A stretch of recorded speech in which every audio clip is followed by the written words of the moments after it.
Keith Mortimer, the town engineer, to do the presentation on, just locked my screen, future animal control and dog kennel holding area options. So Keith, you're on. Thank you. Good evening, everyone. Tonight we have a presentation that's going to give us an update of our kennel project, which initiated back in 2022, if you can believe that. And we hope that at the end of this presentation it will give some insight and guidance on some decision making that will need to occur. First and foremost, we want to talk about some of the statutes that provide governance to our animal control officer. These are a couple that are important, and they are very explicit about how the animal control officer is to operate, and you'll notice that it leaves very little room for interpretation. A lot of shalls and a lot of directing of the officer to do certain things. So, bit of kenneling history. So this is from 2022 through the end of June of 2025, so very recent information. And we notice that there's probably a small uptick in kenneling between 2022 and 2024. We're waiting to find out how 2025 plays out, and if we continue with that uptick or still stays relatively flat. But I think what's also important and probably should have been highlighted a little bit more here is our footnotes. We have, when you get down into the information, you'll find that generally when we are sheltering dogs, there's about one or two at any one point in time, but there have been occasions where we exceed those 2 dogs, and that's happened about 4 times over the course of the time frame that you see there. Additionally, we tend to average about 6 days per dog for sheltering here at the town. Some history. About 3.5 years ago, our partner with the Pittsford Animal Hospital changed their business model and chose to get out of the sheltering operations. We, understanding that, in April of 2024, prior to that, we had gone out for a grant with New York State Ags and Market, and in April 2024, we had received notice that we had won. But interesting enough, we did not receive any contract to review for approximately 10 months.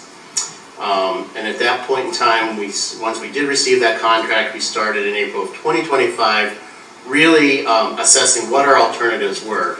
Just to reiterate, our grant, we went in with a 1,100 square foot kennel, and it was going to cost cost around $1.0 million as a standalone building. So we certainly were going to look at ways that we could reduce that down and bring it more in line with a reasonable cost that we could manage. So that effort was going on since then,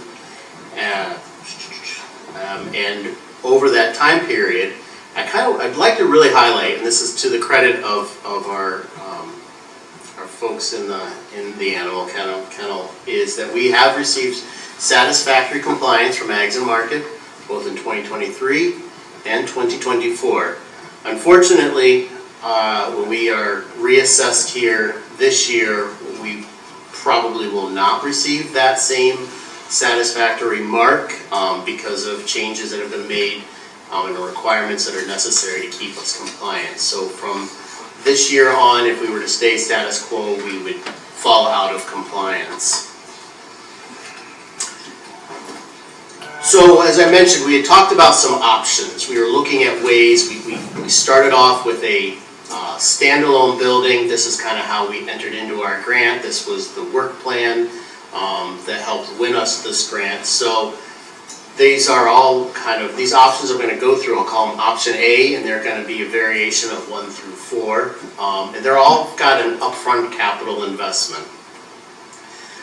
So for the first, I'll just quickly, was the 1,100 square foot standalone building. It has been proposed in 2 different locations where we have some space.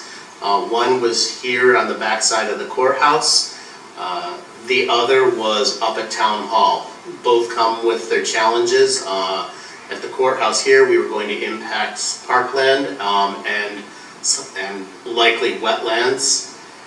At the Town Hall, we'd be more adjacent to that building, and we'd be likely impacting police department parking. Again, both options, estimated cost in 2024 were around $1 million. With a grant award of $400,000, the town match was going to be about $600,000. So we took on the marching orders to figure out how we could maybe slim down and reduce what this new facility was going to cost. So we looked at a standalone building. Again, this one would be directly located at Town Hall, and for certain reasons. This was a smaller building, about 900 square feet. It eliminated bathrooms, it eliminated offices, and it eliminated much of the storage. So hence it would need to be near the Town Hall where those types of facilities are located. Similar impacts to the parking for the police, and that estimated cost in 2024 was around $700,000. Again, with a grant of $400,000, the town match would have been around $300,000. And then finally, underneath these option A's, we had considered, or we're considering the retrofit of the old highway garage administration offices. As most of you know, or as everyone knows, we have moved into brand new spaces for the highway garage, and they were no longer in need of the spaces that they were in, and actually were targeted for demolition to make room for the salt barn. But they weren't going to need that entire area, and we thought there was an opportunity to salvage at least the administrative offices. So this would, if we proceed in this, would probably require an amendment to our work plan. This is a very new option that we got assessed, so our costs were a little more relevant here in 2025 of between $1 million and $1.2 million. It would provide us a much larger space. It was 1,300 square feet, some dedicated exercise areas and other amenities that our animal control officers would like to take advantage of. It also has a chance to have this. The total square footage of the old highway garage offices is about 3,200 square feet. So there was certainly a lot more room for expansion, which maybe leads to an opportunity in the future for an IMA with another municipality.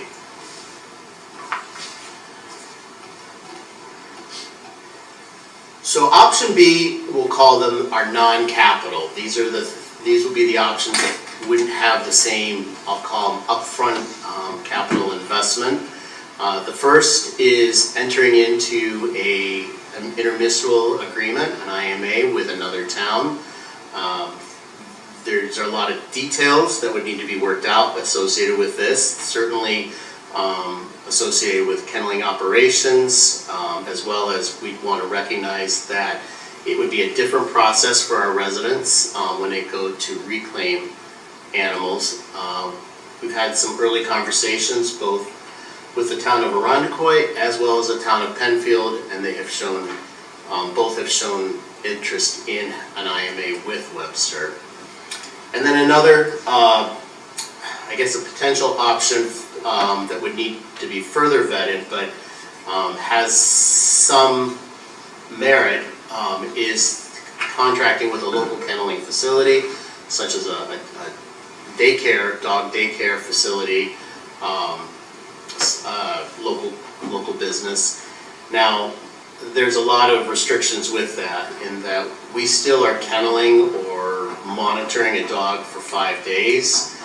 They will not take a dog until after the 5-day holding period, and they would not take any dangerous dogs. So there are some limitations to that option. What I'd like to do now is turn this over to our police department and animal control officer and have them kind of give us some insight. They've got the boots on the ground and some perspectives. Thank you. So a little bit of, I guess, a historical perspective to add to the presentation is that in 2021, the Animal Control Unit came back under the purview of the police department. And it was right around the same time as we lost the contract with the sheltering of the animals.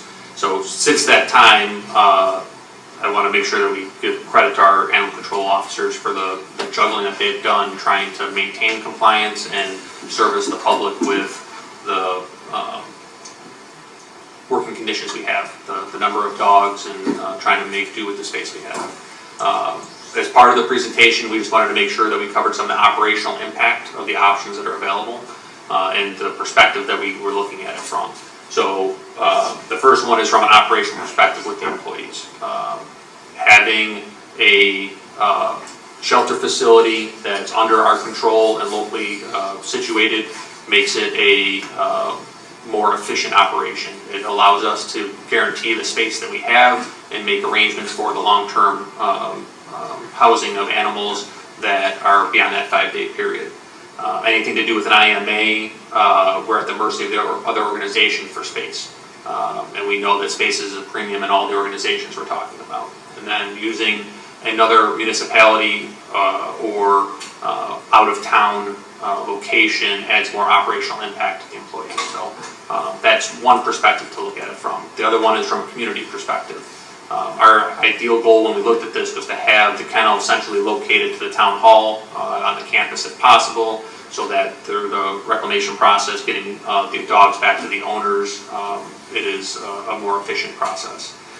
So we see that if we have to go outside of the town for fiscal reasons, that's understood, but it is going to have a heavier impact on our operation and our operational staff to make sure that that is done effectively. It potentially involves the reimbursement of cost for the dogs or getting additional staff to care for the dogs at those other locations. So that's kind of the perspective we just want to make sure that we put out there, that from an operational perspective, each has their pros and cons. Ideally, we would want to be much more intentional with a capital project, not reactionary like we are in this situation. But that's the hand we were dealt, where we have a situation that we have to overcome, and it's no good path forward in my opinion. We just have to pick one of the options. Okay. Thank you. So with that, we can certainly open this up to comments and questions. I have one question. Chief, you talked about making it easier for our residents to reclaim their dogs. Do we have any idea of the number of dogs or percentage of dogs that are housed that people actually come to reclaim their dogs? Or are many of them abandoned? I don't have specific numbers. In my head, I would ballpark it 50-50 from my recollection of the list. Animal control staff shaking their heads. Yes, I see that. Good. Thank you, Barbara. Thanks.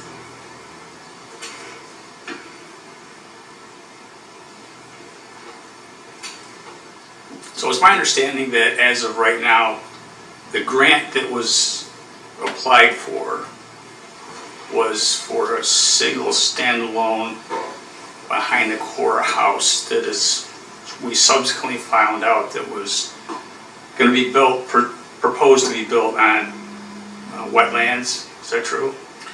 So Yes, no, so the initial, when we looked at the space, the campus of the town hall, like I said in the earlier part, our idea was to try to keep it essentially located as possible for just efficiency. Yeah, I was just talking about the grant application itself. The location was behind the courthouse. So that was our first location we looked at, but our grant application was actually at the town hall. So Okay. the only spot on town property, anywhere in town, that was physically available to build a structure was the small space just north of the building next to the cell tower in the police department parking lot. Okay.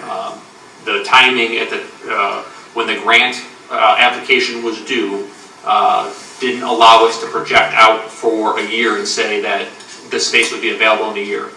The grant instructions had a requirement to break ground within 3 months of contract. So we didn't know what the time frame of the contract was. Turns out it was more than a year before we got the contract. So that's one of the reasons why we pivoted as an option, is because the space at the highway facility was occupied by the highway department when we did the grant application. No, I understand that. For some reason, my understanding was, as part of the grant application, the location was supposed to be behind the courthouse. Is that incorrect, or am I misunderstanding something? To my recollection, we weren't able to submit that to the state as the grant option because of the time frame restriction on the application. Okay. In order to get permission to build in the wetland, I was told it takes a legislative process that is well beyond that 3-month Right. requirement to break ground. Okay. Sorry. Just to correct, it's parkland. The wetland has just come to our awareness. One of the things you had mentioned with the intermunicipal agreement was space is not guaranteed.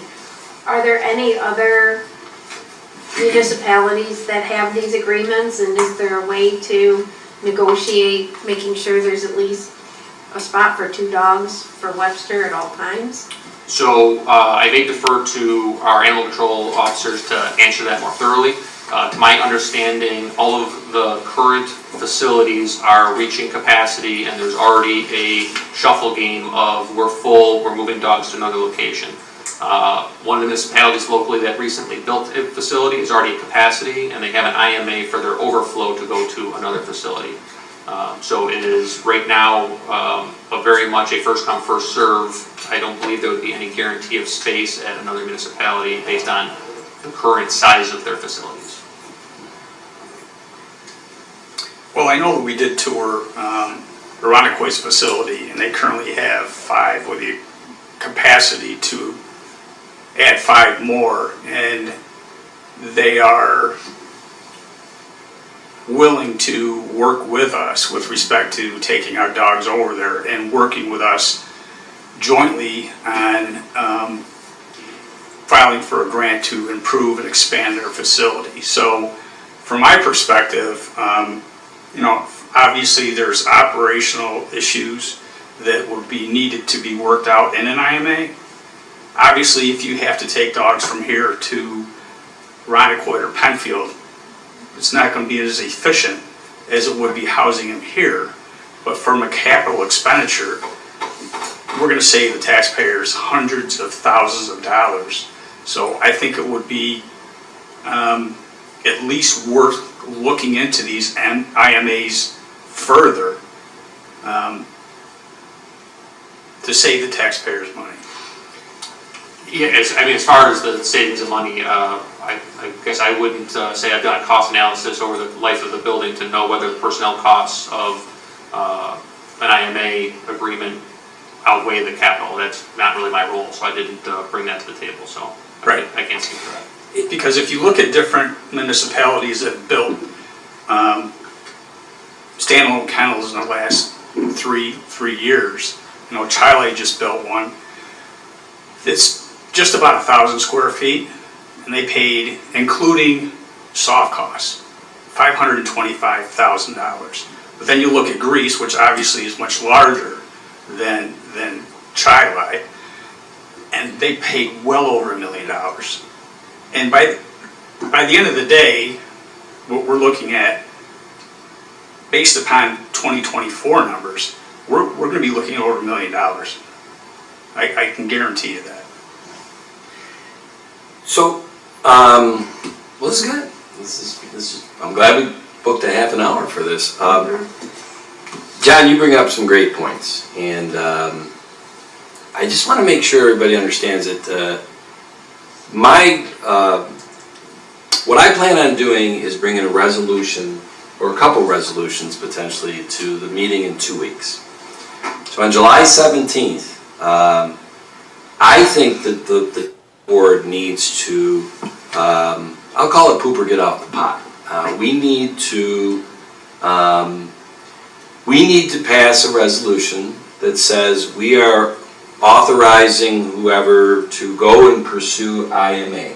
Go and find out what we can get for IMA terms.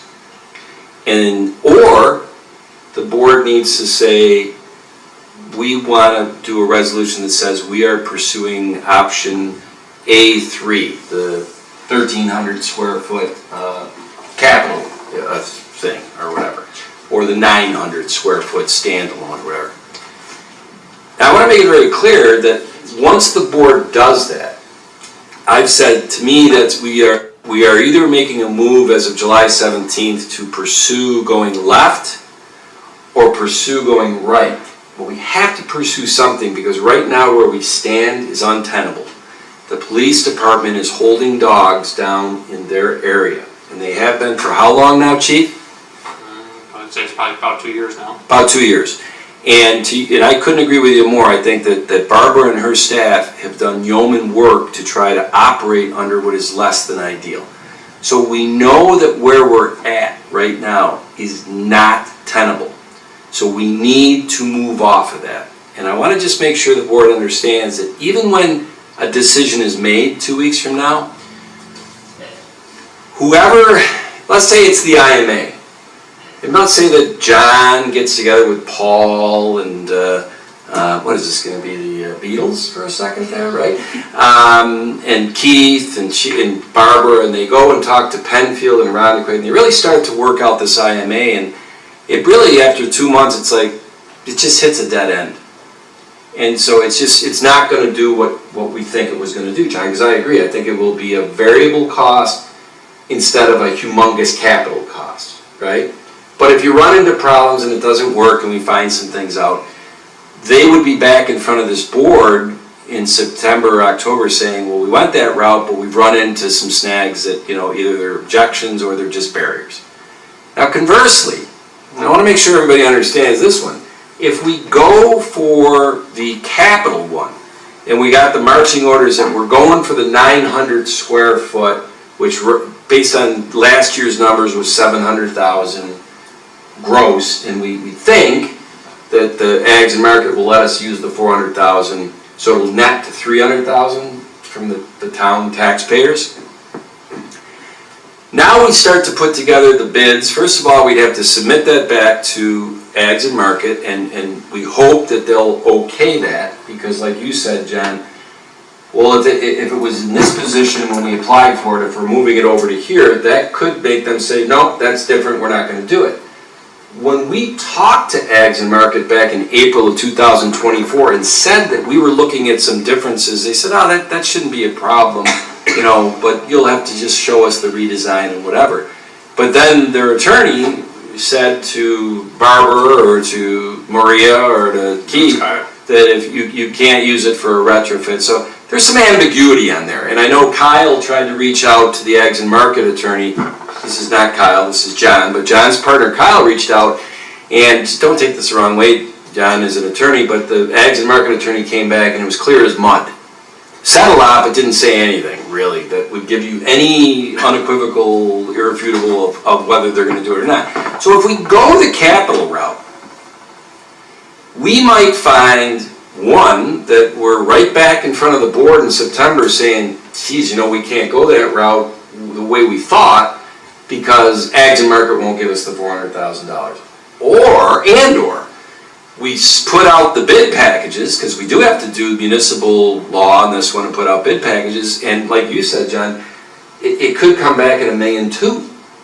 And this board might sit there at that point and say, wait a minute, when we sat back on July 17th, and we said we'll go the capital route, we did that because we thought it was gonna be a net $300,000, and now 2 months later, because of what Ags and Market clarified and/or what the bid process clarified, the dollar amount is significantly higher. What is the common denominator of what I just said from going IMA and going capital? It is possible, very possible, that we're right back in front of the board in a couple of months with the problems that our team has run into going the route of IMA and going the route of capital. And I will say this, I don't mean to be a buzzkill, but I think that's just the reality of where we're at, all right? We can't say, well, let's put this off for a couple more months, let's think more and more. They've already been holding those dogs for 2 years. This has got to stop. We need forward motion and doing something different. Ags and Market rules are getting tighter. These are unfunded mandates. You can call them what you want. That's what they are, right, from New York State. I mean, only New York State, in their infinite wisdom, could take a crisis where everybody's getting out of the dog holding business and decide, well, that's when we're going to make the regulations on what you do as a town holding the dogs worse. That doesn't make any sense in the world. But that's what New York State did, right? So we just got to play by those rules. Tom, can I just add quickly? Please do. Save them. We also have, it's imperative that we make a decision soon because the grant funding that we received, we've been holding them and haven't signed the contract for 5 months. And I don't know that they're going to keep waiting while we make a decision. It's a very good point, Maria, How many because, months did we wait for them to well, sign and the that's contract two over? wrongs don't make it right, as I was going to say, John. I don't feel comfortable with Kyle or John or myself or John Cato going back to them and saying, hey, we waited a year for you, so what are you complaining to us about 5 months? Well, guys and gals, guess what? Here's the rules of the world, the golden rule. They have the gold, they make the rules. I think we have to follow that, and it's irrelevant that they dragged this out for 9 to 12 months on us. To be honest with you, that worked to our advantage because we did a lot of work. That time frame that, Keith, I like is red, white, and blue. Very nice, you know, what you did there. That is summed up one-page time frame because the activity that went on during that time was immense. And we were always like, we got to figure this out because they're going to get that template contract in front of us any day now. They didn't get it in front of us for a year. We needed that whole year because we were looking at every option under the sun. And as far as I'm concerned, we are now at that point where here they are. Now the board in 2 weeks needs to, you know, make a decision which way to go. And I will say this, one thing I don't think, you can't, hey, let's go both ways. Let's go parallel and see what happens. That's a non-starter. You can't do that. Why is that? Just out of curiosity. I would say that, well, so we've looked at legally, could you go both ways? Yes. Sure we can. Is it a good practice to have? Well, John, which team are you going to be on? Because you're going to lead the IMA team. I'm going to say this right now, okay? So we've been looking at building. We've spent tens of thousands of dollars on engineering costs since we started looking into building of this standalone building and then retrofitting, right? Every time the engineering group comes up with different plans or different drawings, we're spending more money. We've only been looking at the IMA aspect of this for approximately 3 weeks. We have not put the due diligence into that as we have looking into standalone buildings. So in all fairness, I think we need to go down the road of doing some more due diligence in the IMA aspect of this before we just say, okay, we're not doing the IMA, we're just going to go, we're going to spend $600,000 of taxpayer money. That's my opinion. And now we're coming up against 7 o'clock. I'll tell you why you can't do both.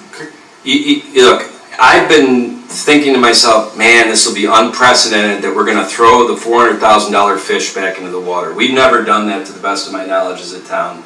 And I don't know what that means to the town overall. When you take a $400,000 grant that Barbara worked very hard on, and then we say, after we sign the contract, because if we go both, then we sign the contract on July 18th, and we go to the bid process, and we're in good faith moving down that road with Ags and Market, only to 2 months later have you come back and say, hey, I think we got something good this IMA. Why doesn't the town board vote on that IMA? Now we go back to Ags and Market, a state agency, and say, hey, the last 2 months when we, in good faith, signed all these contracts and did all this stuff, forget that. We're not taking that.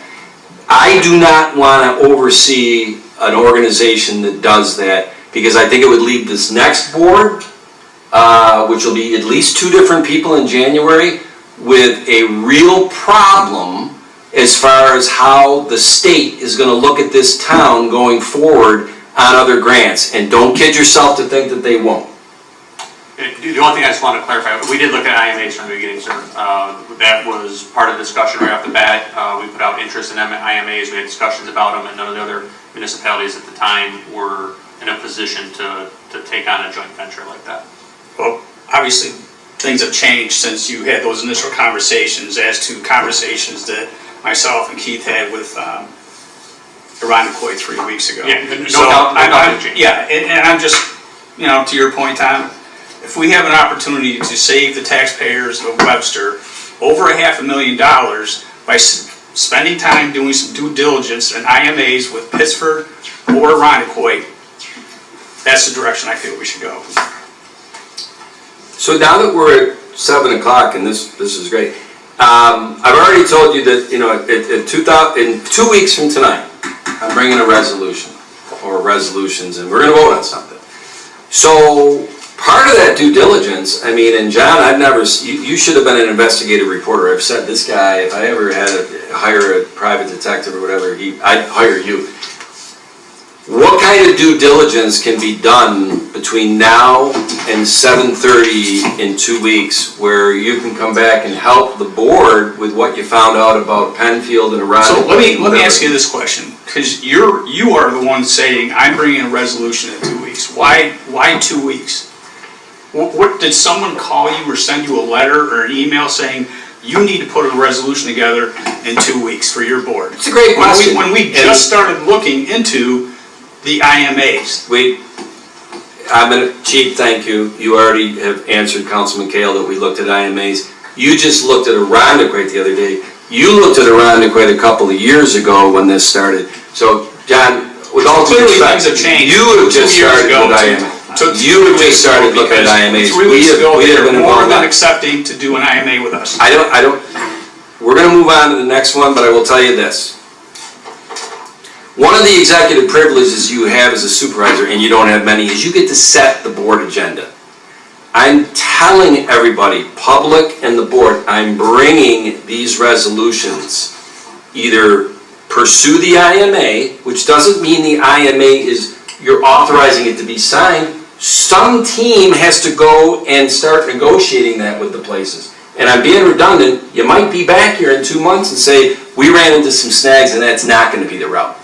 Conversely, if you vote to go the route of the capital and the grant and all that, it is possible in 2 months you're back here saying, geez, Ags and Market wouldn't allow that place over there and or retrofit, or we put the bids out and we found out that it's a $2 million project, and when we voted on July 17th, this board voted because they thought it was going to cost the taxpayers a net $300,000. They did not vote to do this at a net $1 million.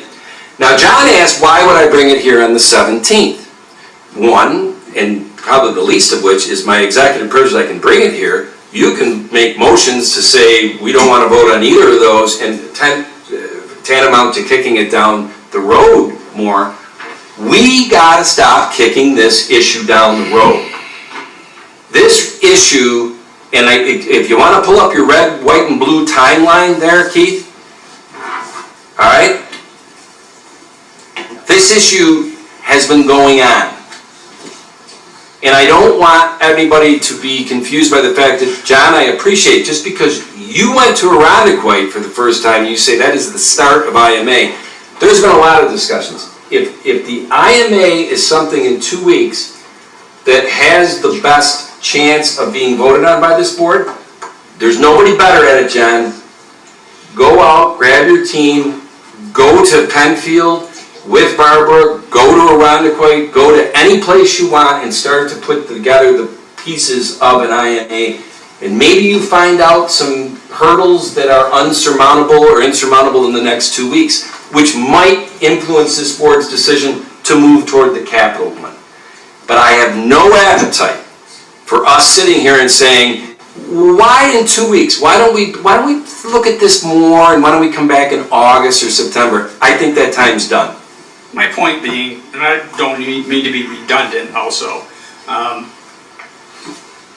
the whole aspect of IMA, I didn't hear anything from you during any discussions, any tours, anything with respect to any conversations that you have had with either Aronicoit or Penfield as far as, would you be willing to work with us on that? Okay, I didn't hear any of that from anyone.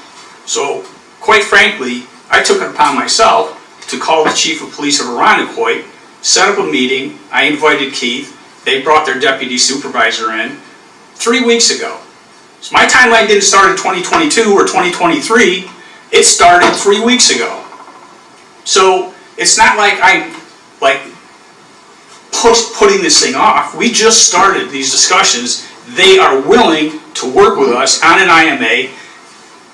I can't help that people started on this in 2022, and we're at where we are right now. John, I agree with you. Okay, I can't help It's really it. simple. Okay? There's 5 board members. There's 5 votes. Yeah. I'm telling you as a supervisor, I'm bringing this to the table in 2 weeks. The other board members can sit there and say, I make a motion to not pursue that. I make a motion to not pursue the other one too. That is tantamount, Counselor, to you just kick the can down the road, because the 2 resolutions I brought to the table, one being IMA route to start that process, one capital, that's vote with your feet. If you're so passionate that you think this has to be kicked down the road, that's what you I'm do. not saying it has to And be then kicked down when the Jenny road. What I'm and saying is it Jennifer has and been Patty kicked and down me the road follow for the along, last that's 2 years, good. Tom. I understand. We've only looked in the IMA John, for 3 weeks. I understand your opinion. If you want to bring it up, go ahead, you Well, can bring it up. I'm gonna, and if Put you the motivate resolution out everybody here, to kick it down the road, then that's great. It's not kicking Well, it down the road. this has worked out I'm great. going to disagree with you on that. All right, well, we can agree to disagree. We each Yes, have we one can. vote. Yep. We each have one vote. Absolutely. You and I was Absolutely. talking like, really, Yep. we could be outvoted by the 3 ladies who probably are more common sense and measured in this. And they're like, yeah, let those 2 guys just talk and talk and talk. We'll ultimately do the vote that's gonna move this thing along.